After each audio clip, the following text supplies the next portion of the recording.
is a place that belongs to all of us, a place with a beauty all its own, a place graced by the presence of trailblazers, from Winston Churchill to the Dalai Lama, Audrey Hepburn to Masai Ujiri and the Toronto Raptors. Visionaries, leaders, artists, storytellers, athletes. Those who come here with purpose, with lifetimes packed full of experience and unique perspectives. Not all were in the history books. Not everyone a household name, but every voice important. This is a place that has the power to connect us all, a place that leaves us inspired, stirred, and most importantly, thinking differently. It's the go-to place for conversations that matter. And while this place has no fixed address, it is here, on this stage, at this podium, that our most valuable national resource lives: open dialogue. Join us here as we share the ideas that drive this nation forward. Join us in this place. Welcome to the club, the Empire Club of Canada.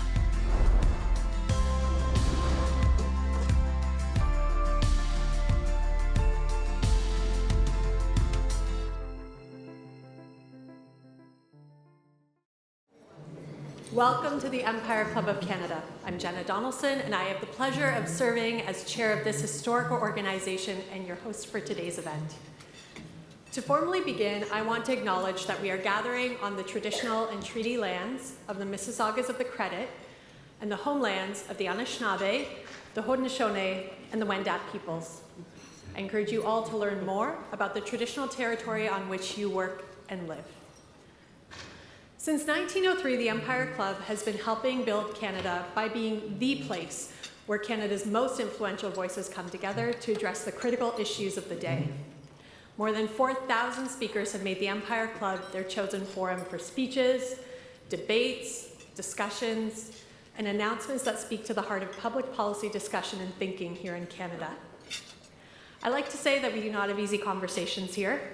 We do not tackle trivial topics here, but we do it with a respect and open-mindedness that is, in its own way, distinctly Canadian. We do it by bringing together leaders, innovators, and thinkers to tackle the challenges and unlock the opportunities for our cities, our provinces, and our country. And I am proud to say that today is no exception. You know, at the Empire Club, we've been discussing nuclear power for more than 60 years. And it's remarkable to see the evolution of these conversations in our country. As you can imagine, our national discourse on the topic has varied greatly. It's ranged from some of our most influential leaders speaking about defense issues, geopolitical issues, to leading scientists casting a vision for what nuclear will mean for Canada's future. But as far back as the conversations at this podium go, there has always been one common thread: that nuclear offers an abundance of energy to meet our needs and the economic promise that that holds. Today, we have another leader lending his voice to this important discussion. Eric Chassard is here with us, and he is delivering his first major speech as President and CEO of Bruce Power.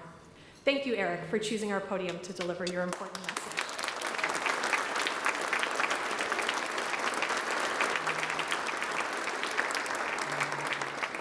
And of course, we have Lisa Raitt with us to go even deeper. And today's event comes at a pivotal moment. Ontario faces unprecedented growth in electricity demand over the next few decades. Bruce Power will play a crucial role in meeting that demand and helping make sure that our province has clean, reliable energy for the future. But Bruce Power generates more than electricity. They're playing a leadership role in providing medical isotopes that will help combat cancer and other diseases, something our scientists envisioned decades ago. Eric will share his vision for navigating the challenges ahead and Bruce Power's role in ensuring that Ontario can grow sustainably, create jobs, boost the economy, and maintain its position as a leader in clean energy. But before we dive into all of that, as a nonprofit organization, I would like to recognize our sponsors who generously support the Empire Club and make these events possible and complimentary for our online viewers. Thank you to our lead sponsors, Aecon and Burns & McDonnell.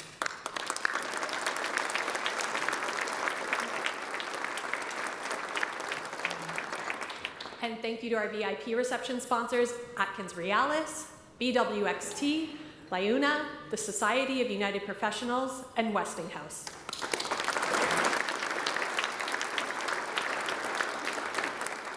And thank you as well to our supporting sponsors, BMO, Connectrix, Nuclear Waste Management Organization, Ontario Building Trades, and Scotiabank.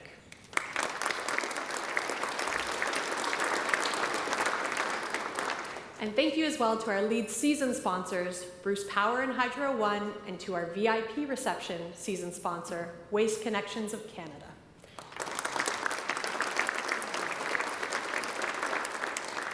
And finally, thank you to our print media partner, the Toronto Star. If you have questions for our speakers, please scan the QR code that's found on your program or through the Q&A function if you're online.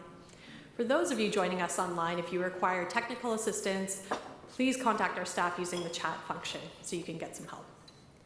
To begin today's discussion, I am pleased to introduce Thomas Chassard, Executive Vice President of Civil and Nuclear at Aecon. Thomas plays a key role in overseeing projects that are crucial for Ontario's infrastructure, helping to lay the groundwork for our energy future. So please join me in welcoming to the podium, Thomas Chassard.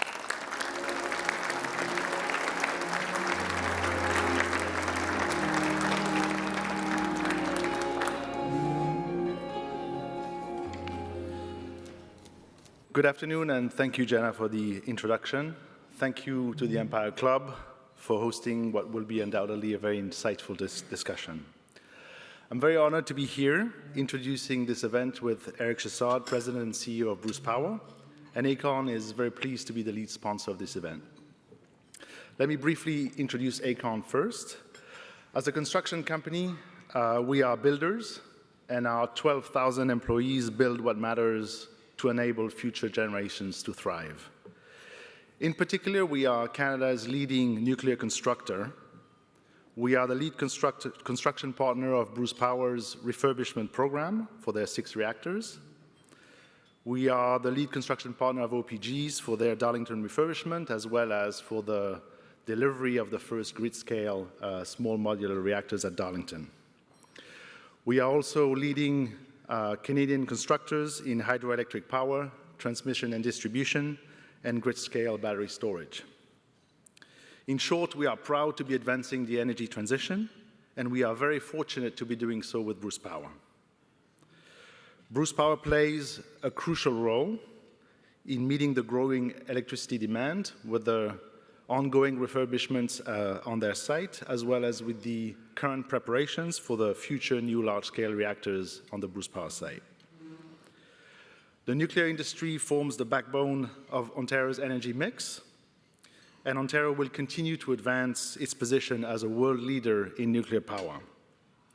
The key to this, though, is to deliver large-scale, complex nuclear projects safely to the required quality levels, on time and on budget. And that is what we are currently doing, and that's what we'll continue to do in partnerships. I just want to recognize the partnerships that we have to achieve those levels of performance with the local and Indigenous communities, with our construction and engineering partners, such as Atkins Realis and Framatome, and of course with our union partners, whose members are the ones who are doing the tough work of powering Ontario every day, and just want to recognize them. Eric, for sure, will expand on his vision for the road ahead. He's been at the helm of Bruce Power as President and CEO since June this year. After serving for 5 years as the company's Executive Vice President for projects and engineering. Of course, this was a team effort, but the successful refurbishment of Unit 6 at Bruce Power, back online in 2023, on time and on budget through the pandemic, owes everything to Eric's exemplary and inspiring leadership. The unit was returned to service in 2023, and this was the first of 6 units being refurbished by a highly collaborative team, laser-focused on performance and collective results. Prior to moving to Canada, Eric was already a leading figure in the nuclear industry globally, with an impressive track record. For Hitachi Nuclear Europe, Eric ran a joint venture in charge of the EPC delivery of the Wilva nuclear power plants in the UK. And prior to that, Eric had an impressive career with Areva, now Orano, most recently serving as their Senior Executive Vice President for Engineering and Projects, leading over 5,000 professionals all around the globe for the most complex nuclear projects. Everyone can read Eric's CV online, so let me tell you something that's not in his CV. His focus on performance is relentless. He constantly raises the bar and challenges the teams to do better every single day.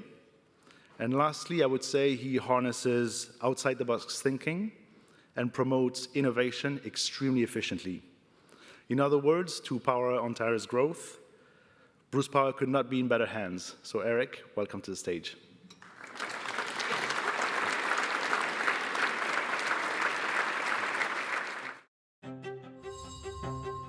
Nuclear power is lighting the path to the future. A future where clean, reliable electricity meets rising energy needs. A future with a prosperous economy founded on job growth. A future where new medical isotopes triumph over disease. For decades, Bruce Power has provided clean, reliable energy to Ontario and cancer-fighting isotopes across the globe, and will continue to play a vital role in powering a clean economy for the next generation. Good afternoon. Okay. Well, just to make sure you're with me, I'm just going to start with a poll. So if you agree with me, you just raise your hand, right? If you don't, you just do thumb down. So who in the room believes that nuclear energy can play a key piece, can be a key solution to curb climate change in the future? Yeah, it's pretty good. So you've all seen the last announcement and so on. Everybody is looking at clean, affordable, reliable, right, base load type of energy.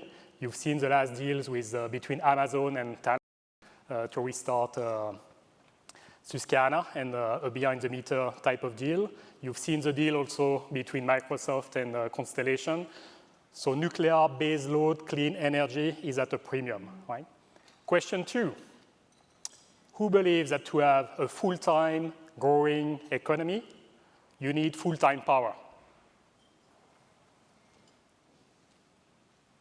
Yeah, if you don't, industries are leaving the country, right? And in fact, you're seeing this in Germany, right? Emotional reaction after Fukushima, March 11, 2011. What happened? Germany shut down their nuclear power plant, one of the best plants in the world.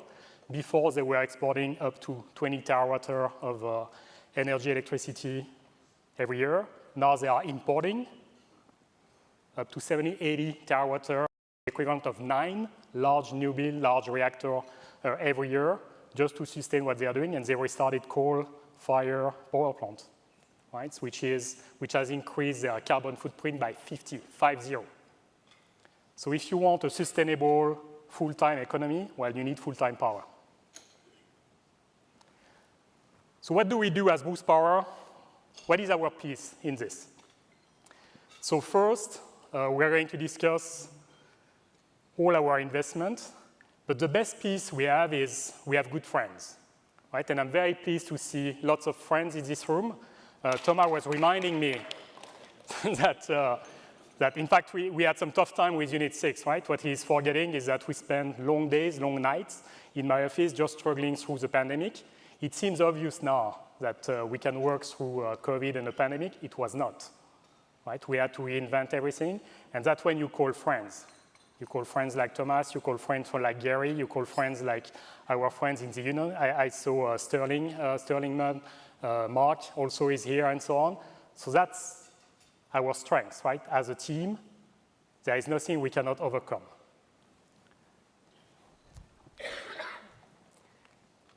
So you saw in the slide a clean energy future, and you saw a lot of boots on the ground. So I took over from Mike Renchek July 1st. In fact, I was already fully part of the strategy of the company, so we are not going to change anything. Strategy is good. Right? Our challenge as a team is to deliver it. Safety, quality, on time, on budget, and very, very high performance of our operating units, increasing the capacity factor of our units. We are at 87, we are shooting for 95. That's also the beauty of nuclear, right? It's there when you need it. In fact, it's always there. So it's very reliable. And we're going to foster, and we're going to be one of the best nuclear power plant, nuclear station in the world. And we are on the path for it, and I will get back to this. The other piece that you saw is boots on the ground. It's a very exciting time for nuclear, but it's also always fragile. Right? I was discussing March 11, 2011 with Fukushima. If we have one big event, everybody remember the nuclear renaissance? Same type of vibe, right? That's what we have at the end of the 2010. One event, everything went down. So our relationship with the public, with the community is always extremely important. We operate because they trust us to safely operate our plants, to safely deliver our projects. So boots on the ground because it's a very complex but also unforgiving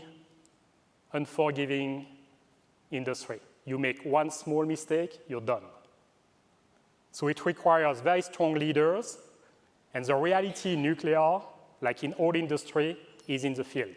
You learn much more in 10 minutes of an informal discussion with workers, because they are the ones doing the work, right, as Thomas said, than in 3 hours or 4 hours of PowerPoint meeting in your office.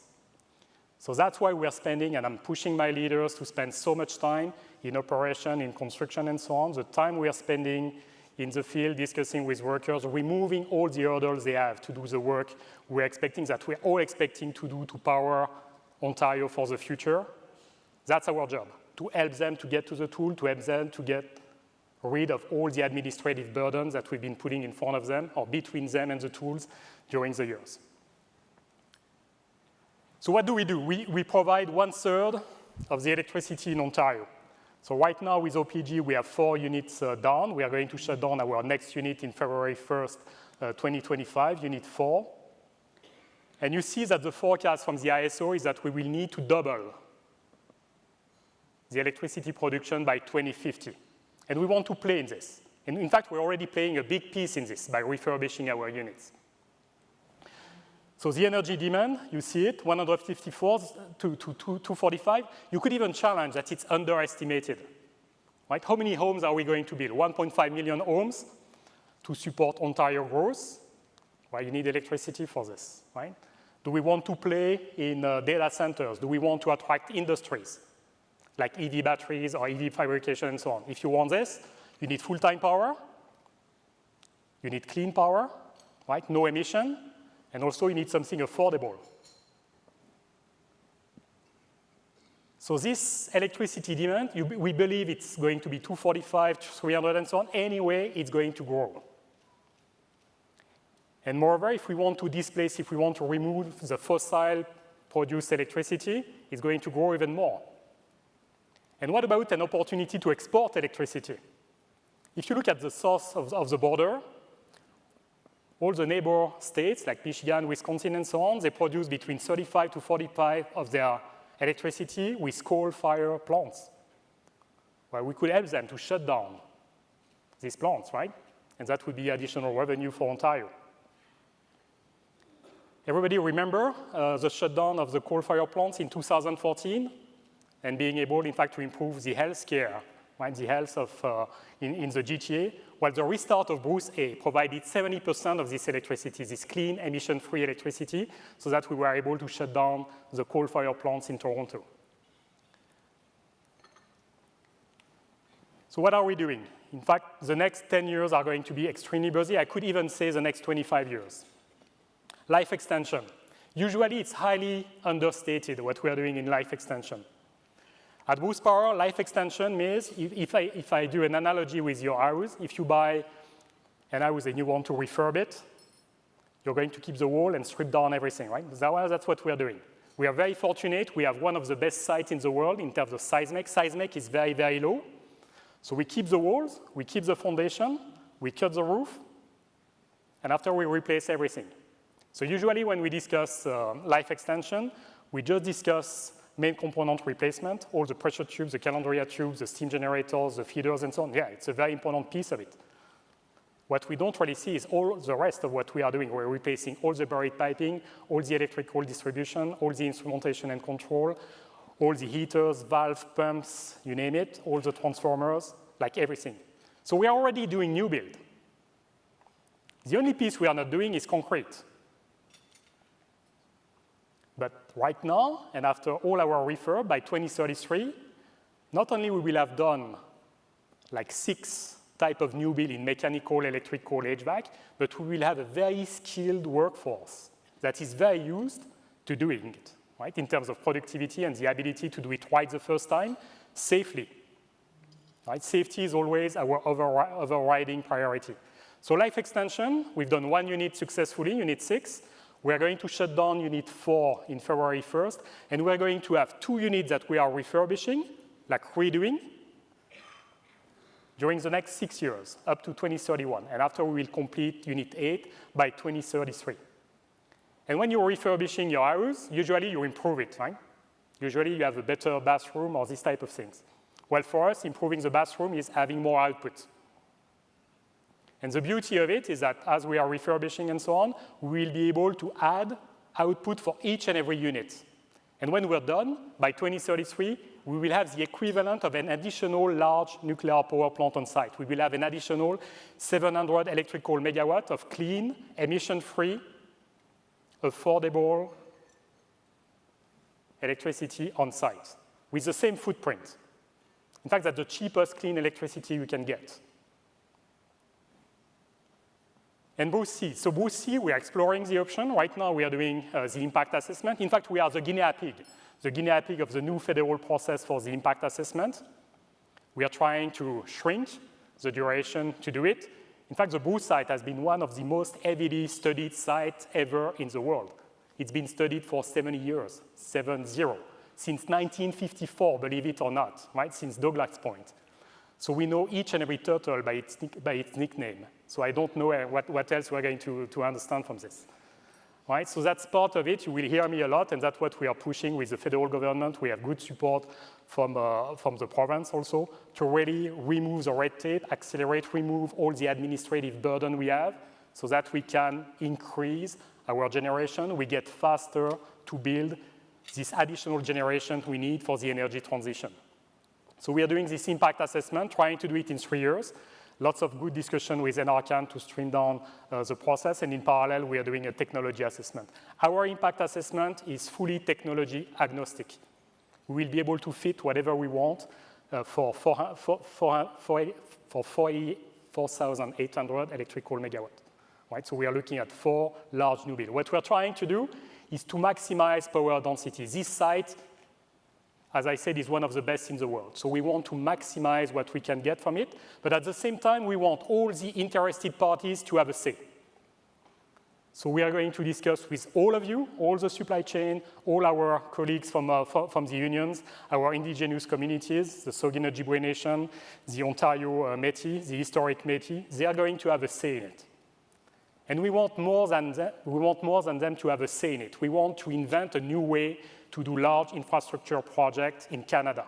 We want true reconciliation type of investment in infrastructure. We want them to be part of it. And when I say part of it, is to have equity in it. We want them to have a direct, sustainable flow of revenue for whatever we are going to build. So more to come on this, but that's part of the innovation. We need to innovate to have really true reconciliation when we are doing large projects on their territory. So unit 6, lots of workers, right? And I really want to thank our union partners. They're really partners between Mark, Sterling, Launa, and so on. And when we had to shut down unit 6 because of COVID, it was the worst possible time for us. We had just defueled the unit. We were done. We could not restart it. And we had these COVID things going. We had no clue. It seems easy now. It was not. Everybody was scared about it. So when you have this type of situation, what do? Well, you call friends. Right? And the beauty of it is that when you have real friends, they come with you. And I got some very good advice, leverage your joint health and safety committees, and they worked with us to make sure that we were restarting safely, but efficiently, which means we were one of the first infrastructure projects to be able to keep the trades busy, to keep them at work during the pandemic. Right, so more than 11,000 workers, 2.4 million of hours, one of the best safety records in the industry, in the nuclear industry, lower than 0.3 all injury rate. So a very, very safe project, and we're all very proud of this. Very high quality. Unit 6 has operated seamlessly since its restart in September 2023. Right, so high, reliable source of energy for Ontario. And also, when we were doing Unit 6, we've been able to deliver it under budget and ahead of schedule. So we've been able to give back $50 million to the ratepayers of Ontario for the first one, right? Despite all the pandemic and so on. So big thank also to all our partners in construction, in engineering. Again, it's teamwork. You don't achieve this by yourself, right? We are stronger when we are together, definitely. So setting a new standard in refurbishment. So the specificity of Bruce Power is that we have a private sector industry. We bring private finances, meaning also that we take some risk. Our contract with the ISO, we submit a fixed price proposal 18 months before starting, and after we own the risk. Right? So we have private finance, and we own the risk of the project execution. Also, part of what we have in our contract is that we have to improve. Each time we are doing the same thing, from one unit to another, we need to accelerate the schedule by 30%, 30, and save 15% of the cost, again and again. So innovation is not a nice to have for us. It's a must have. And in fact, that makes this job extremely exciting. So what you see on the picture is the first time we are going to reassemble a reactor with an 8-axis robot that we developed with our partner, ATS. And that's really paving the way for all what we need to do also for new build and the new nuclear projects. What's helping us also, it's not only a question of productivity, it's also a question of dose rate. One of the downside of the CANDU technology is that there is lots of carbon steel, meaning very high dose rate. And what we want also, part of how we are improving, is by keeping the same workforce. It's the same for all of us. Once you've done things one or twice, you're much better at it. So we want to keep the same colleagues, the same skilled trades that have been working with us through Unit 6, through Unit 3. But to be able for them to keep working, we need to manage their dose. We need to make sure they don't dose out, because they would have to find a job in another industry until they reset. So these technologies allow them to operate these tools remotely, but that also gives them a new opportunity to learn new things. Right? And that's also the beauty of nuclear. I get back to this, but we are learning every day. I've been in nuclear all my career. I'm learning every day. That's the beauty of this industry. So innovation, not only in terms of tools, but also in our practices, in construction, in engineering, so that we can accelerate the schedule safely, quality right the first time. These tools allow us also to have an unprecedented control of the quality of what we are doing, in terms of pressure tube, calendar year tubes, and so on.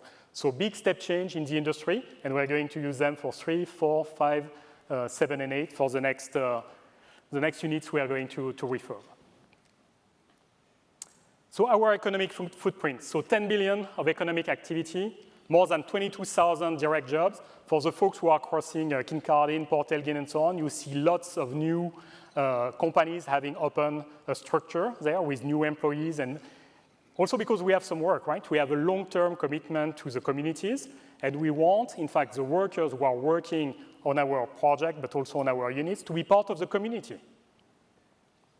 Right? And after we are going to discuss new build and so on. So if you think about it, somebody joining Bruce Power today, somebody leaving school today, joining Bruce Power can have its full career at Bruce Power. So all the project operation and so on, that's what we are offering.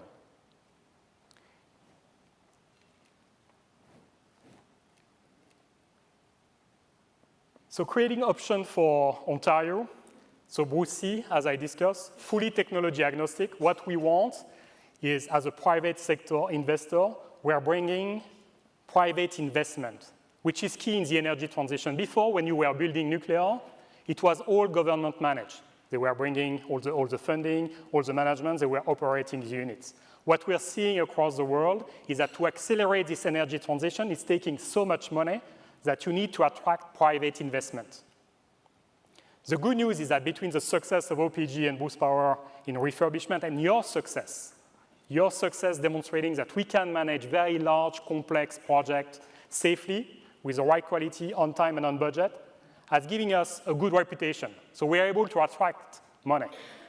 We're able to get support in terms of debt to support the financing of our project. Right? That's your success. And that's a big change for the nuclear industry. Right? If you think about it 10 years ago, clearly that was not the same. Now we have green bond.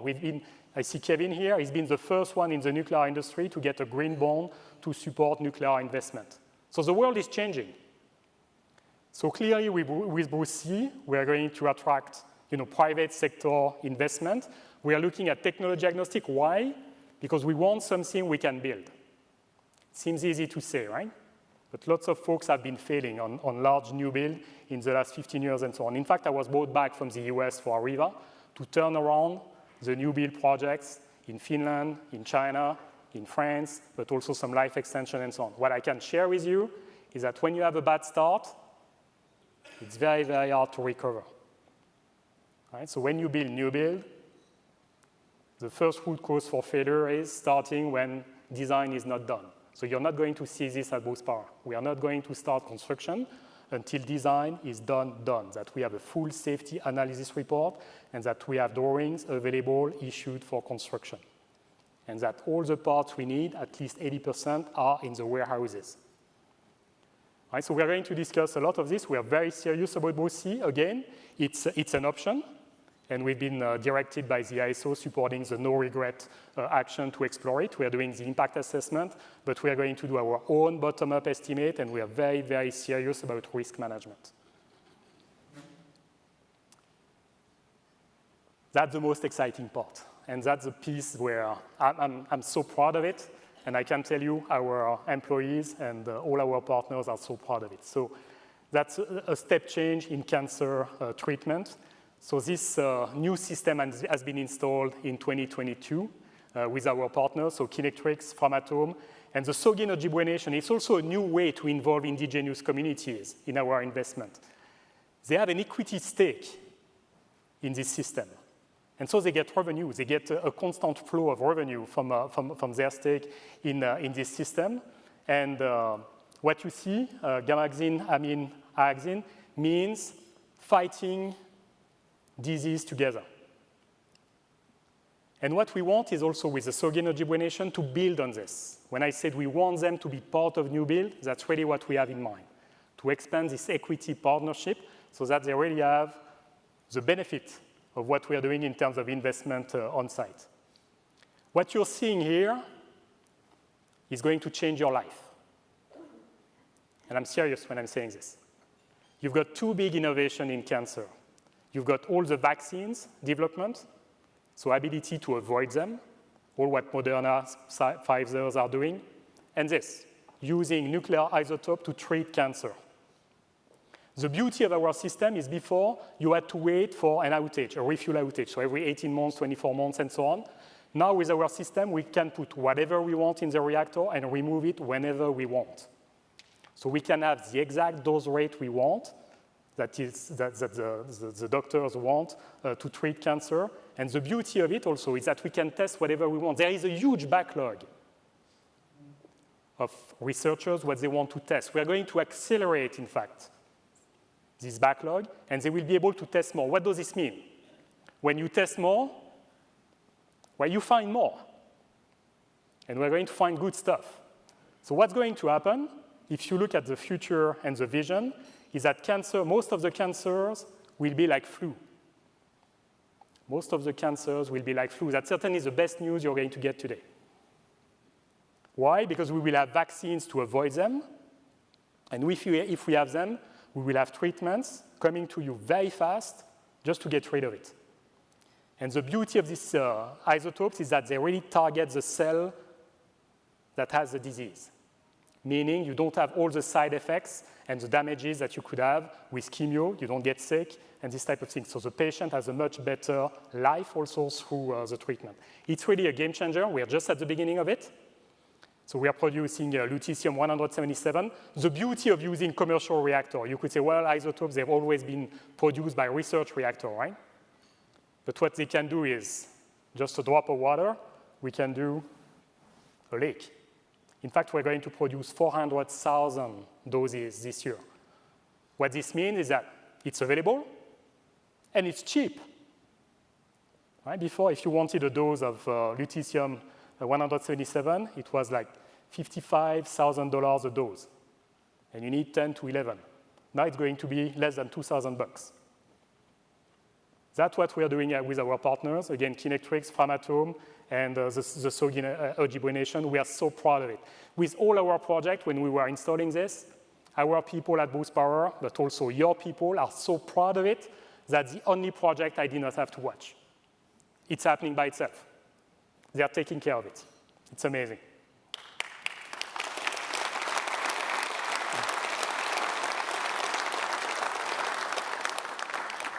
Strengthening the community. So of course we want to be a good citizens in our townships, but this partnership is really key. And I see Luc here also in the room. When you bring 10,000 of transient workers in small rural communities, you think it's easy? Well, not really, right? You need to find them a home where they're going to live. You want very good conditions for them, and you don't want to mess up the community, right? Just between us. So that's where the partnership is so important. And also the relationship with our union partners is so important that working together, we found solution.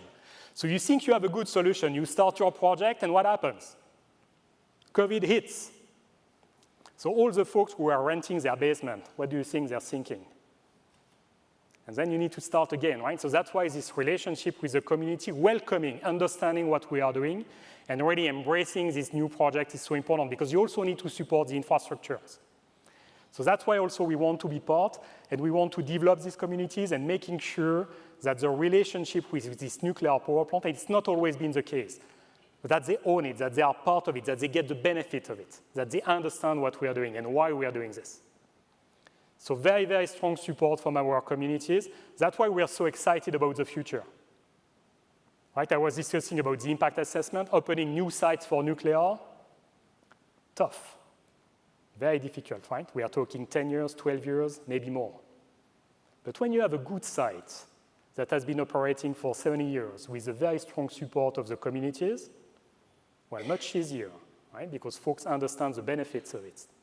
We are talking about jobs. We can build wind farms, solar farms, and so on. When you drive by, how many cars do you see there? Come to the Boost Power site or the OPG site, you see lots of cars, lots of very good jobs. Good jobs for 100 years. If we build Boost C, we are talking the next century of good jobs. If you have kids, time to join the nuclear industry, right? It's super exciting. And moreover, as I said, you keep learning. That's the beauty of this industry. You learn every day. And I'm not kidding about this. Right? So if you have kids who are curious and we want to be part of this adventure, it's really time to join. That's what we are doing with the community too. We had a very low level of STEM education, so we created the Nuclear Innovation Institute. And so that not only that's helping us to innovate, but we give back to the community by giving access to the kids in the community to things that are only available in Toronto or so on. So they have access to all this math and physics education. They can see firsthand all the innovations, the robots, the cool tools that we are developing. Right? So we are developing also lots of good internship and so on. So this relationship, this tight relationship with the community is really key for our future to power Ontario and also part of the energy transition. The best advertise we can do, right, when we bring folks who are wondering about nuclear and so on, we just leave them in the community. They are the best advocates for us.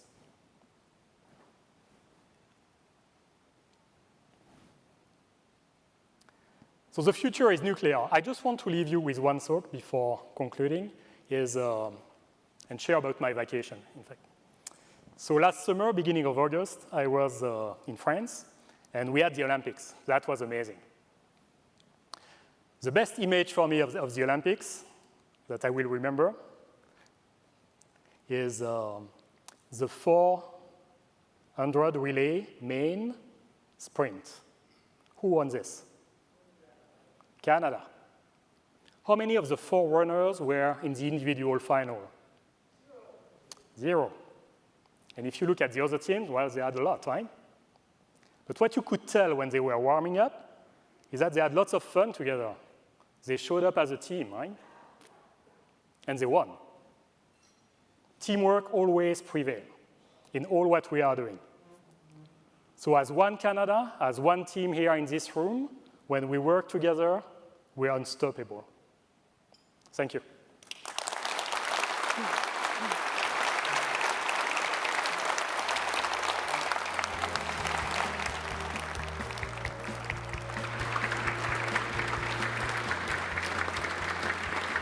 Thank you, Eric, for that really engaging presentation and those remarks, for casting the vision of our future.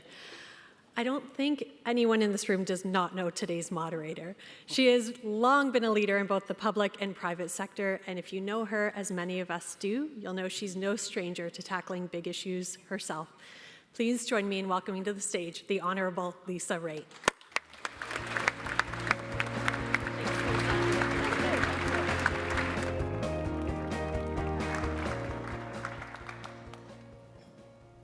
Eric, bienvenue. Merci. That's it for my French, by the way. I'm not running for leader. Thank you for the laugh. That's good. Only the political folks got it. You covered everything. I really don't know if I have any questions. Okay, so we can ask. But I may have a few. Okay. I may have a few. I just want to point out that we do have the ability to take your questions from the floor, and they can come forward to me through your handy-dandy iPad, and I'll ask a few. So I just want to start out by saying, you know, I have, because it's not about me, but it is about me, I have a bit of a history with respect to nuclear reactors. I was the minister in 2008 when they started the Point-Lepreau refurbishment that went over budget, that went over time as well, and I never thought I would hate wire brushes as much as I ended up hating wire brushes. That's an inside joke for those who know. Yeah. But what did you learn from that? You talked about how, you know, the nuclear renaissance is fragile, things can go wrong. Yep. That brought a lot of attention to refurbishment, but you broke that hex because right now refurbishment is looked at as the way to the future. Well, we work it also thanks to Lepreau, right? And thanks to the failure before. That's the beauty of this industry, is that we share everything. Yeah. Right? Because if one fails, everybody is failing. We saw this with Fukushima and so on. If one has a big incident, we all have the impact of it. So the beauty of this industry, like our partnership with OPG, is just amazing. We share everything every day with what's going on. So we learn from Lepreau. Yeah. We learn from the refurb of Unit 1 and 2 at Bruce Power that did not go very well either, right? And so by learning as an industry, learning fast, we're improving, right? So, and we could extrapolate this to new build.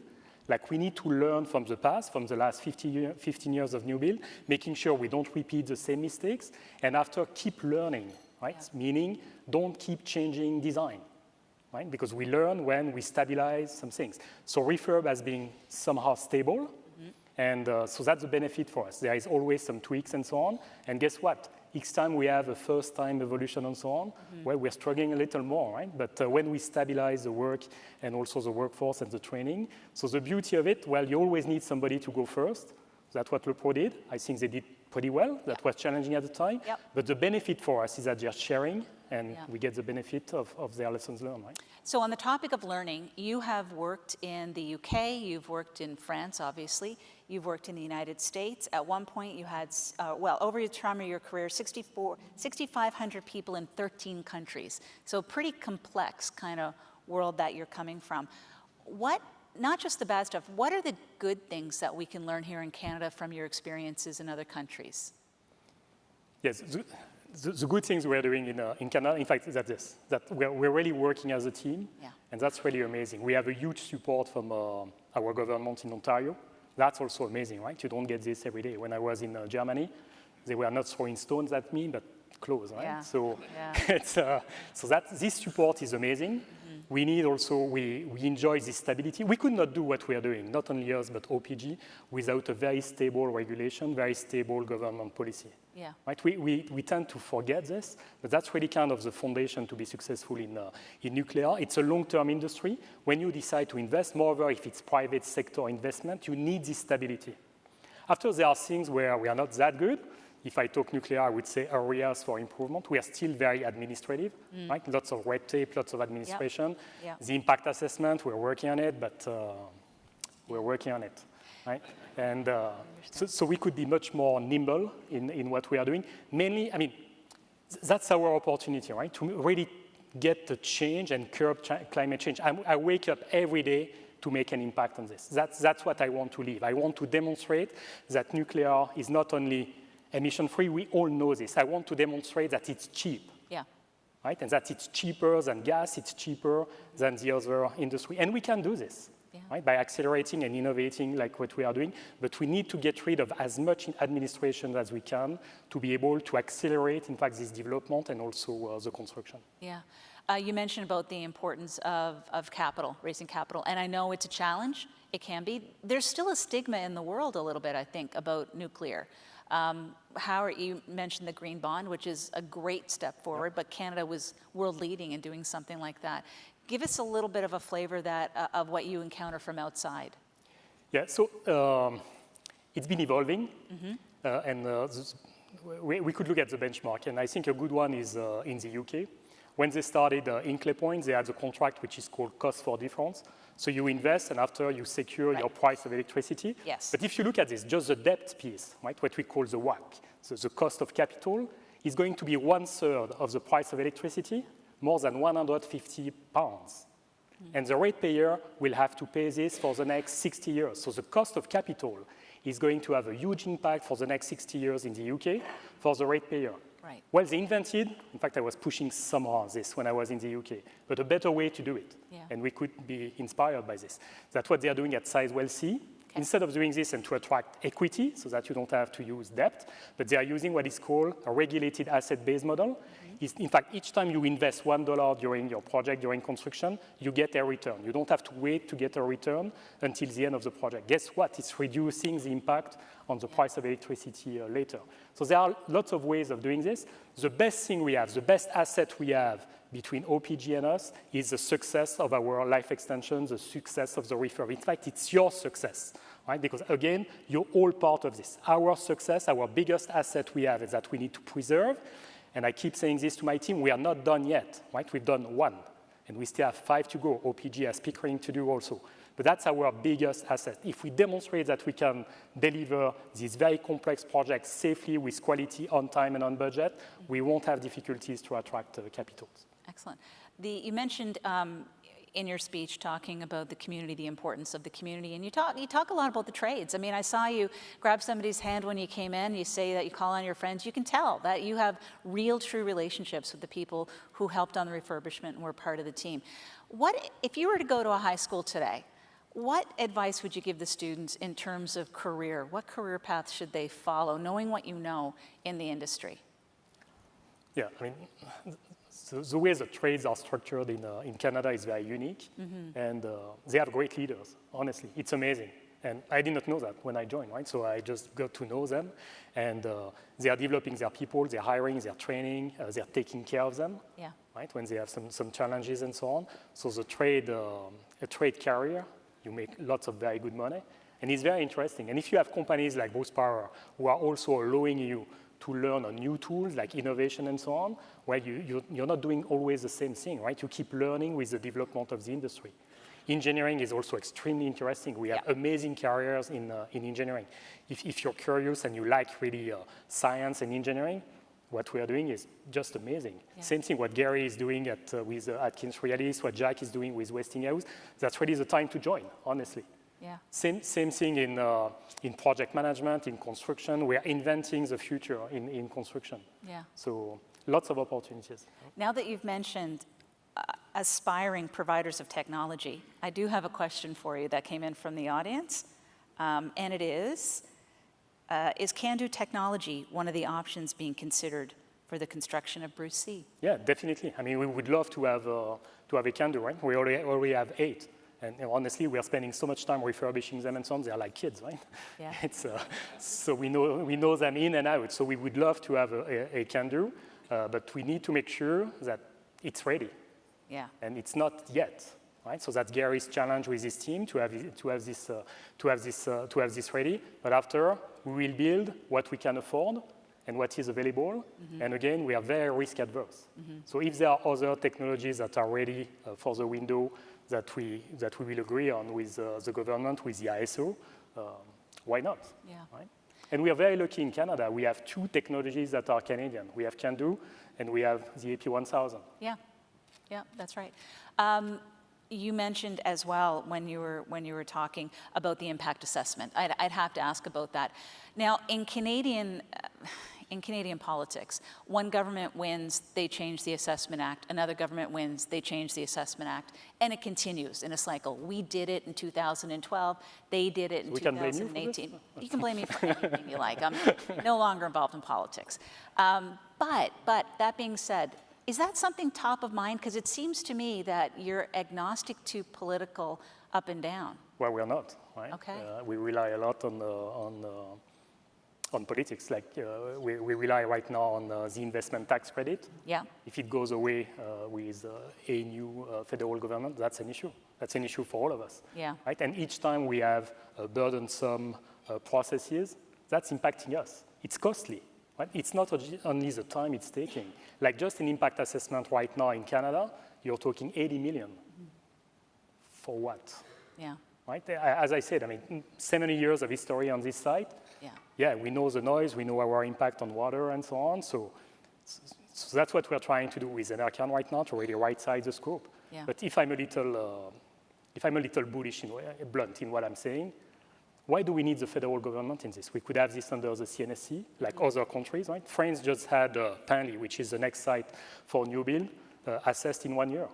Yeah. And they're managing through their safety authorities, the CNSC. We have a very good relationship. We know how they're working. We are used to work with them and so on. Yeah. So we could streamline this type of process. Why not? Yeah. I think that's the boundaries we need to push to really accelerate this energy transition and to get the benefit of nuclear. Because guess what? If we're not fast enough with nuclear, what's going to happen? Well, we will build gas. Yeah. And gas is there for 25 years. Yeah. Right? So we miss our opportunity. Okay. Shame on us, honestly. Okay. Right?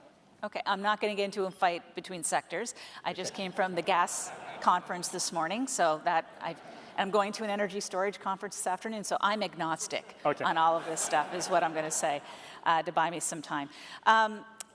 Look, you talk very proudly about your involvement with both community and Indigenous. Part of the impact assessment is going to be about talking to the community and the Indigenous groups about Bruce C. How do you feel you're positioned for that discussion? We're going to take our time. That's what I found, not only in Canada, but all the countries I've worked on, is communication. Yeah. We are very honest about what we're doing. We have nothing to hide. So we're just going to take the time to discuss. Each time we are doing a project, and that's been the recipe for success for our refurb, we have a very slow, very thorough, very detailed preparation, so that we have a very fast execution. Yeah. So we want to clear everything, but again, it's all people who have an interest or who have something to say about the project. We are going to involve them and discuss with them. We have an advisory board already set up with all these people, just to make sure that they have a say. During the impact assessment, during the technology evaluation, we are going to get their input, and not only we won't come to them, which I've seen a lot in other countries. Once we are done, we just want to sell what we have. Yeah. They're going to be part of developing the solution. Yeah. Right? We're coming with the need, and we are going to develop the solution together. Okay. You started off with 2 polls. I have to do a poll right now, if you don't mind. Yeah. I'm going to ask, how many of you have ever visited the Bruce Power Information Center? Hey, that's pretty good. Pretty good, yeah. That's pretty good. And I would and they're not all from Atkins-Realis, and they're not all from Westinghouse. But there's a lot of you here today. But the reality is that you would invite people to come up to see that, so you can see it in person. And we're even doing some bus tours during summer. So you take a bus and you go around the site and so on. Yeah. It's open. You just show up and you're on. So knowing that we are in election season, perhaps, federally, provincially, whatever, what would be the one ask you would ask people in the room to carry when a politician who's aspiring to be the local representative knocks on the door and says, what's important to you? What would you like for them to say? I think it's stability, right? It's a long-term industry, so when we decide to invest, I mean, you've seen it, we are discussing 6 years, 10 years, 15 years, 20 years. When you make your decision to invest, you need stability. Because if it keeps changing, like the worst you can get on project or this type of thing is stop and go. Yeah. In fact, for folks who remember, that was one of the root cause for the overrun and at OPG Darlington, right, back then. Yeah. Right? So we really need to avoid this and get something stable, whatever it is. After, we really need politicians to embrace the simplification. Right, to reduce the red tape, to reduce the administrative burden and so on, because it's costly, it's taking time, and we don't have time, right? If we're all serious about curbing climate change and the energy transition, we need to make it simpler, right? We've got lots of folks spending lots of energy on things that don't really add value. So we really need to embrace this simplification. Well, thank you very much for choosing the Empire Club for your first speech. Thank you for letting me ask you a few questions, and I'm sure the audience wants to thank you for all your words today. Thank you. Merci beaucoup.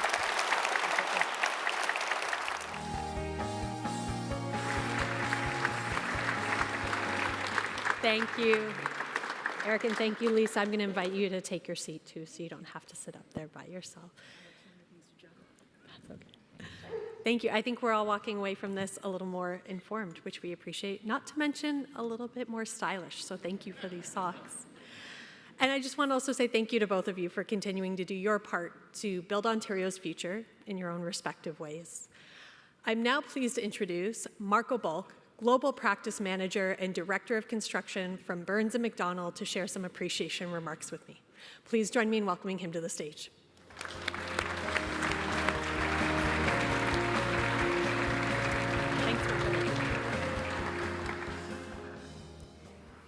Good afternoon, everyone. My name is Marco Bulk. It's my privilege to represent Burns & McDonnell today as the Global Practice Manager and Director of Construction. Thank you all for being here today and for your active participation in this important discussion. As we conclude, I hope you found Eric Chassard's presentation, Boots on the Ground to Power Ontario's Growth, both enlightening and inspiring. His vision for the future of energy in our province is not only timely, but essential as we face challenges and opportunities ahead. And Eric, this isn't in my notes, but I've got 5 kids. To power them towards nuclear industry is very important for me as a father of 5 kids, so thank you for that. I'll take that home. Eric's leadership, guys, at Bruce Power, particularly in the successful refurbishment of Unit 6, serves as a remarkable example of how strategic planning and collaboration can lead to significant achievements. This project is a crucial milestone in Bruce Power's multi-billion-dollar life extension program, which, as Eric pointed out, is Canada's largest private clean energy sector project.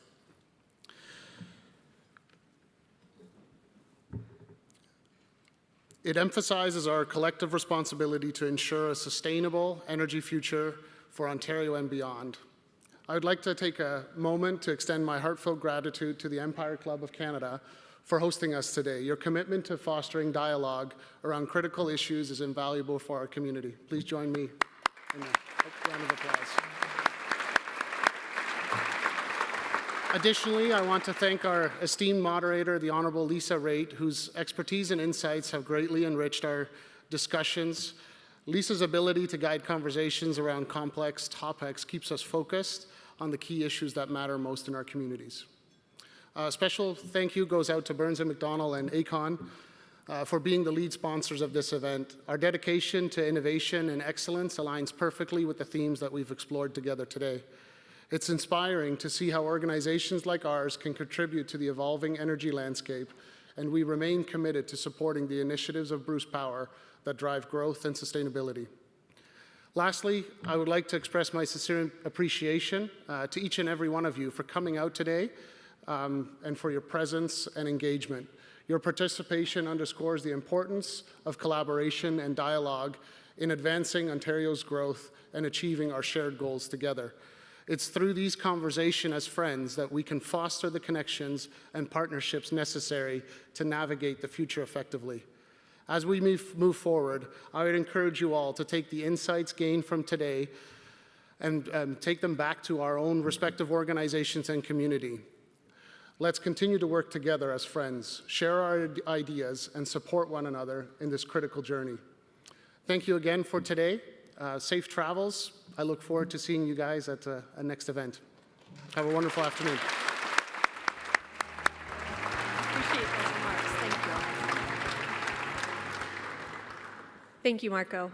Eric in his speech mentioned that innovation is a must, and I think that's coming through in your remarks and what we've heard today, so thank you very much.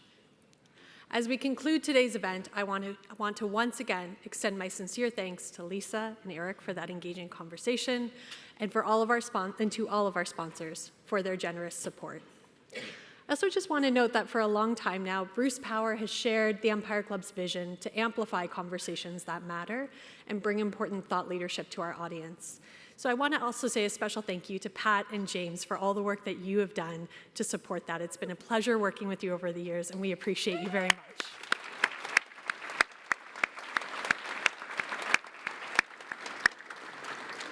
I'd also like to recognize some of the students and young leaders we have in the room from Humber Polytechnic. You're right back there. Thank you for being a part of our community and helping advance these public dialogue. And finally, please don't forget to subscribe to the Empire Club's newsletter by scanning the QR code that you'll find at your table. That way we can keep you informed and connected about the events that we have coming up. You may have noticed that today's event is the first in our energy series. On October 24th, we will be hosting Ontario's Minister of Energy and Electrification, the Honourable Stephen Lecce, and on November 5th, we'll be hosting Michelle Harradence, President of Enbridge Gas. So please join us for what will be two fantastic events. As a club of record, all Empire Club events are available to watch and listen to on our website, and a recording of this event will be available shortly. With that, I want to thank you all for joining us today. We hope to see you again soon. Have a great afternoon. This meeting is now adjourned.